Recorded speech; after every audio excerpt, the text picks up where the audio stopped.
Welcome to X Marks the Spot podcast. The story you're about to listen to is all true. The only thing that has been changed are the people's names and their locations to protect their identity. Everything else has actually happened to myself and my guest in the story we are about to share today. And with that, let's get started.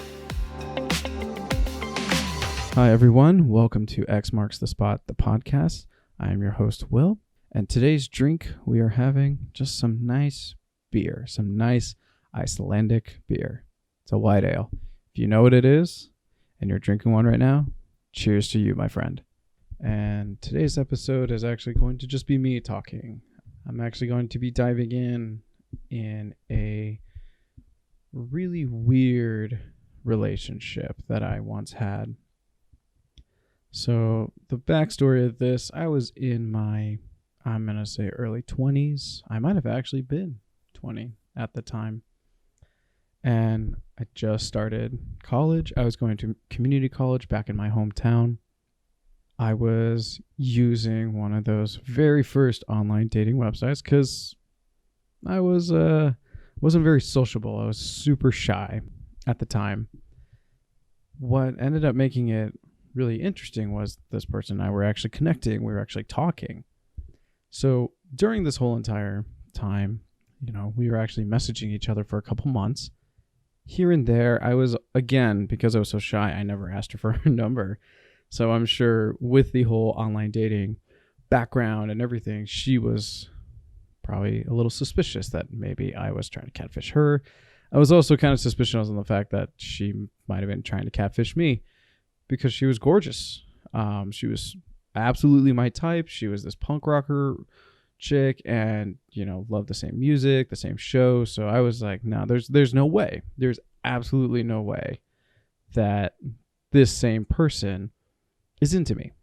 Let's dive in to when I knew things started getting weird. It was when we actually exchanged numbers. So we're on month maybe 3, maybe 4 around this time, and we actually got each other's numbers. Now keep in mind, this is at a time when smartphones weren't really a thing. Not to, really call out my age right there. But I had a very handy dandy, nifty flip phone that basically, it was one of the first times around when the phone companies were just now doing, you can pay for unlimited texting and this and that. So what I ended up doing was, I got that plan and her and I started texting a lot. We actually were texting a lot more than when we were messaging one another. It was interesting because, I'm sure, especially nowadays, most people see that like, oh yeah, we connected over, any of these online dating apps through messaging. And then the second we got each other's numbers, something changes and everybody knows something changes. And it's interesting because nothing's changed. The only thing is that, in a sense, you guys have taken the next step from typing or literally typing on your phone to just texting. And it's the same thing. You're just typing on your phone to them. But it always changes for everybody. And if you're out there and you disagree, you're absolutely lying to yourself because what's happened. It gets weird.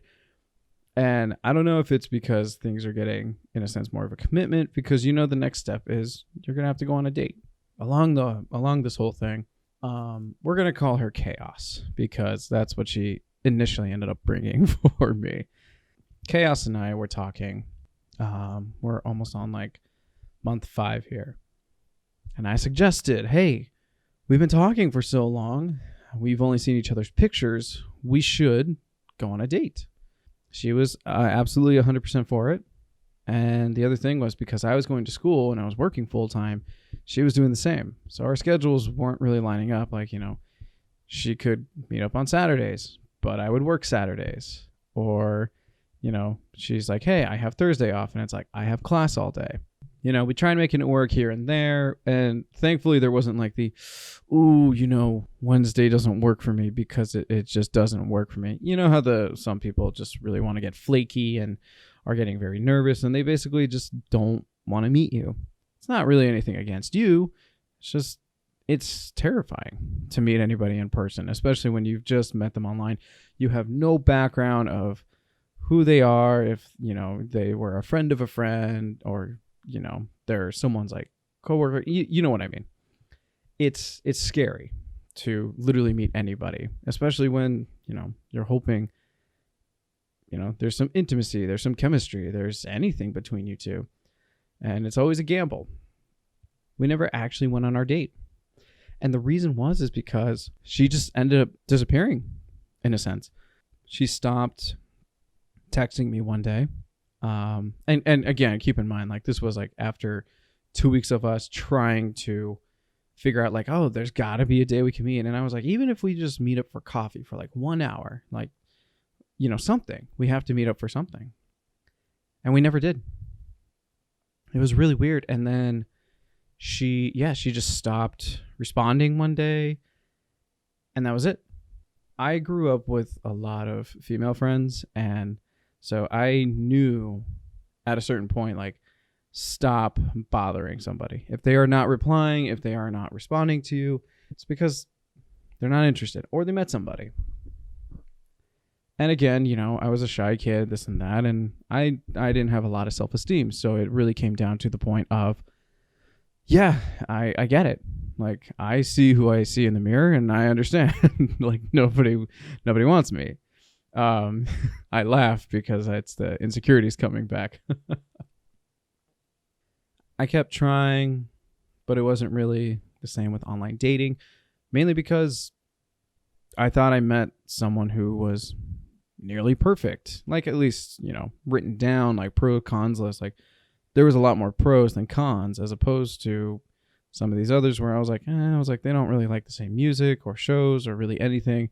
And so I'm just attracted to the person, and I'm not attracted to their personality, which ends up being a huge problem, at least for me, because, I'm into a lot of geeky stuff, a lot of, not like weird things, but, different music. I listen to, or at least I used to. I still do. Used to listen to a lot of, like, heavy metal and, rock and roll. Like, was just, that was my whole thing. And I met somebody who was always into that stuff, who was into the same shows, even animes and everything. So I was like, oh, this is the perfect chick. So in a sense, yes, it was also my fault, because I was comparing her and the other women I was, in a sense, matching with, always to her, even though I never went on a date with her or anything. This goes on for 6 months. 6 months later, I think this was around Christmas time. It had to have been around December. I remember being a lot colder than normal. Yes, even though I used to live in California, and that's basically saying, like, oh, okay, so it's like, the East Coast spring.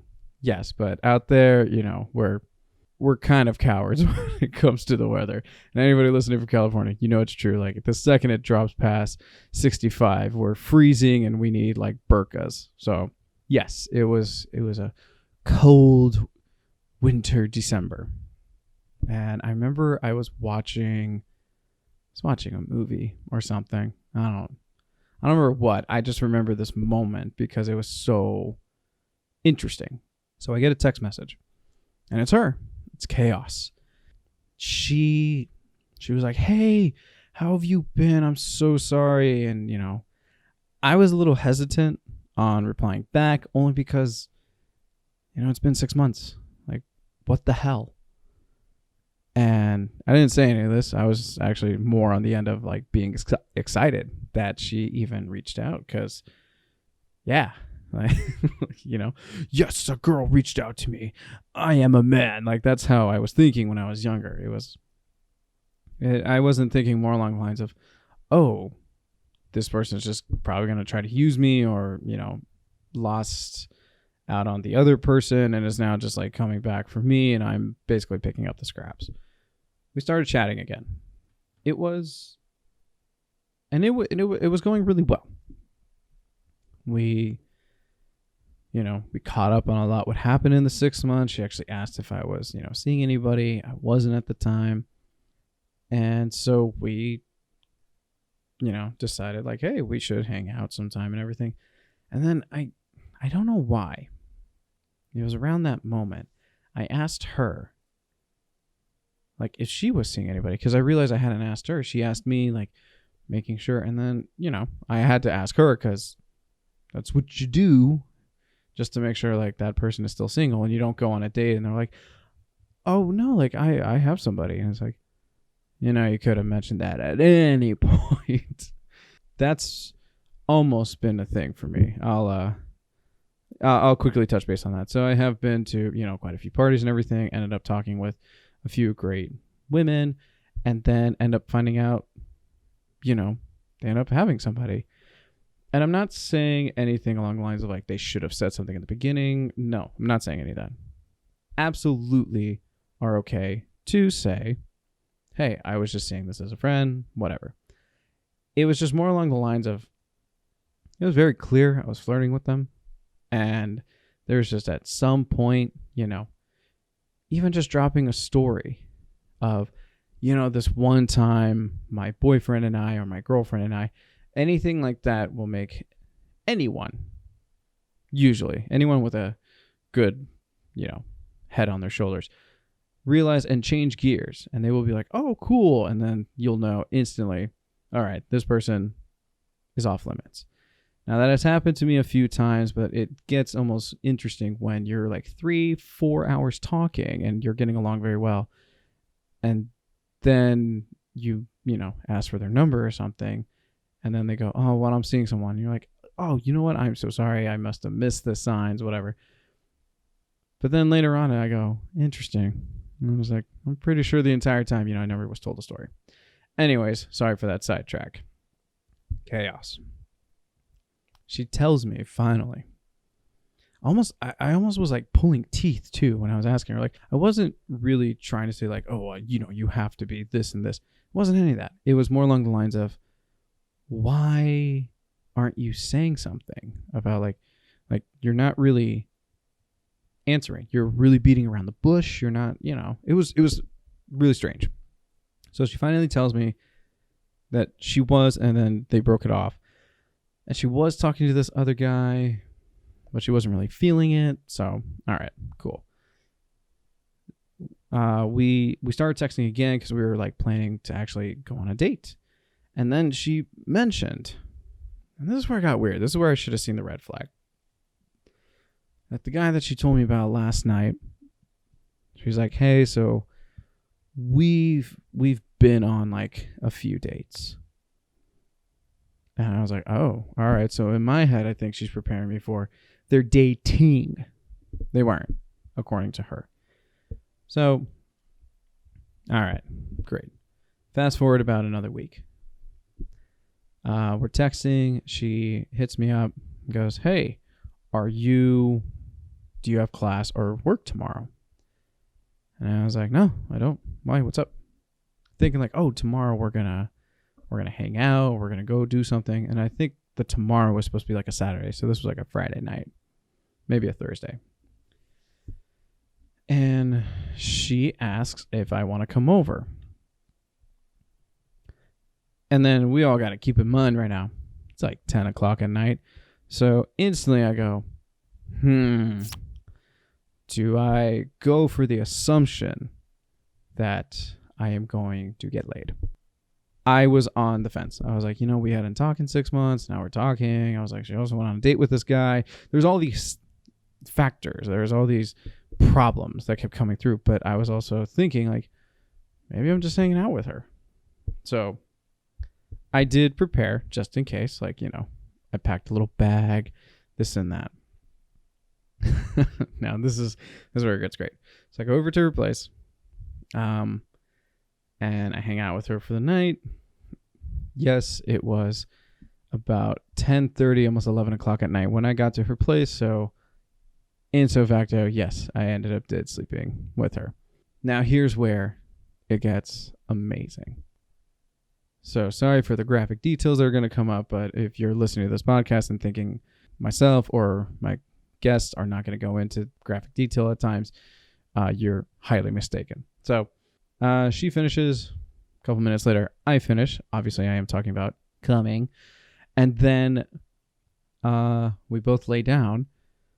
both a little out of breath. We're both pretty happy. But her first words out of her mouth, and I will never forget it till this day because it will always, always, always haunt me. And I'm going to leave it for a little pause because I want everyone to think like, what was it? What was it? She said, I have never cheated on anyone before until tonight. Yep. You heard that right. Here's what's crazy about that. I didn't know. So what ended up happening was that guy that she was telling me about, they've been dating for a little over a month. And she just decided, hey, you know what? Really like this guy. I like this guy too, but this guy and I also connect a lot more. So yes. So I helped someone cheat. I almost went into a state of panic. And I will never forget this. My exact thought process was, how the fuck do I get out of here? I was like, there's a window and there's the door. I know where the front door is. I know where my car is. It was so crazy. I had no idea what to do. Oh, and here's where it gets better too. So I also forgot my wallet, and I was actually running a little low on gas. So she gave me money so I could. So in a sense, I got paid.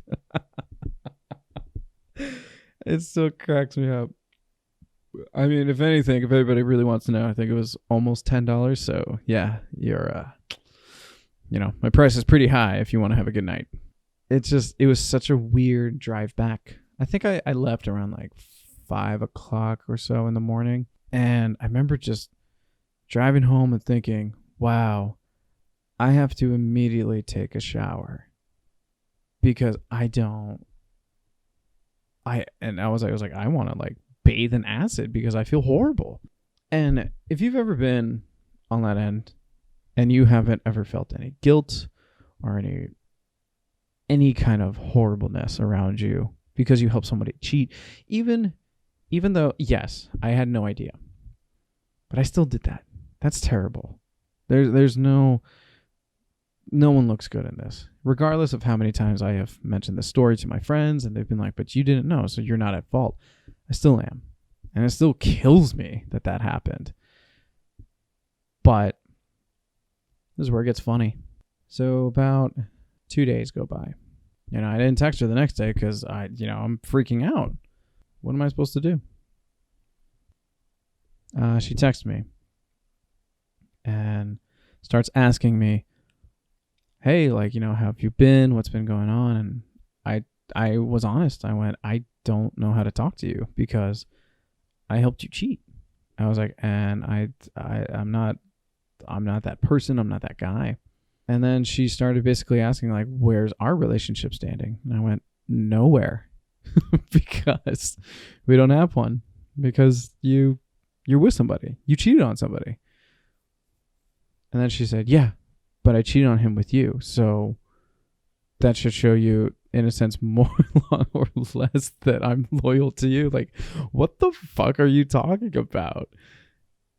What chaotic nonsense is that? So we got into a huge fight over text messages, thankfully. I didn't have to be on the phone yelling. I think I was at a park at this time. So it would have been really weird if I was yelling at my phone about how I feel terrible that I helped somebody cheat that I didn't know I was helping them cheat. Because then I feel like I would have to get everyone at the park's attention and be like, everybody, come in. Story time. So, yeah, so that all happened. She got really upset. She basically was saying, I used her, and I went, no. And I told her the whole truth, that I really liked her and I was hoping for the best, but if she was willing to cheat on me from that, hang on, I screwed that up. If she was willing to cheat on that guy with me, haha, I did it. Then who's to say that one night she wouldn't do it with somebody else? Because that was the craziest thing that she couldn't wrap her mind around, that I was explaining to her was, well, what's to stop you from cheating on me? And she went, she was like, yeah, but I actually like you. I went, and I'm sure you actually liked this other guy. So again, how am I supposed to trust you? Because there's always going to be this cloud of doubt over my head, regardless of how much time we spent or anything. Even if there was one weekend we didn't spend together, I would have gone insane thinking, wow, she's probably cheating on me. And I don't ever want to think that way. I don't ever want to have that constant stress on me to just be like, yeah, you know what? It's fine. She's probably with some other guy. And so, yeah, so that was the whole ending of that. And it was interesting. And it's funny because years later, I still think about this moment, even when I am still currently online dating, still hearing from what people are experiencing and everything. And the story keeps coming up at times where I was like, listen, if you're having some doubts, if there's that like weird gut feeling, you should probably listen to it, because I won't lie. And I forgot to mention this earlier. When she invited me over, I did have like a weird feeling. It wasn't a bad one, but it was weird. Like, I was like, I don't feel like, this is a good idea. I was like, but like, she's calling me for the booty call and I'm on a dry spell. I was like, also, this is somebody I really like. So, whoa, yeah. And I was like, maybe we're not going to sleep together. Maybe we're actually going to just hang out. Maybe we're going to have a drink. We're just going to have some fun. That's all it's going to be. It became a fun story to tell, obviously, as I am telling it here. So if everybody is out there listening and you're having some trouble and you think that there's this person who really likes you, but it always seems like they're hiding a secret or something from you, it's most likely because they might be seeing somebody else, they are with somebody else, or they have multiple partners, which, and it shouldn't be this hard. It really should never be this hard. You should just simply break up with the person you're having issues with, contact this other person, have fun, because then your slate is clean. Then you have nothing to really, you don't have anyone to hurt on the side. And this is coming from someone who's been cheated on quite a bit. So the fact that this happened was kind of like a whole nightmare kind of situation for me, because I didn't want to be that person ever. And now I am. Granted, yes, again, I didn't know. So I literally went in blind and came out helping somebody cheat. It doesn't make it any less horrible for me, because I have to live with that always. And honestly, if I wasn't in the picture, if I just said no that night, maybe they would actually be in a better relationship. I don't know. But at the same time, again, I'm going to repeat myself. If you're pursuing somebody else and you're in a relationship, just end the relationship. Pursue that person. See if you two actually hit it off. And then just go and have fun. If you two don't, then you know that you fucked up and then you made your bed. You made horrible choices and you have to sleep in that bed. And on that, I'm just going to say, cheers to my ex. Thank you everyone for listening. I hope you enjoyed it as much as I enjoyed telling the story. Have a good night, have a good morning, afternoon, whatever the time of day it is you're listening to this. Thank you for listening to X Marks the Spot podcast. Episodes are released every Wednesday at 11 a.m. Eastern Time, 8 a.m. Pacific Time. Be sure to follow us on all social media platforms. Just simply look for X Marks the Spot podcast. If you have a story you'd like to share and be on the show, please feel free to reach out at xmarksthespotpodcast@gmail.com or DM us on any of our social media. Thank you again for listening.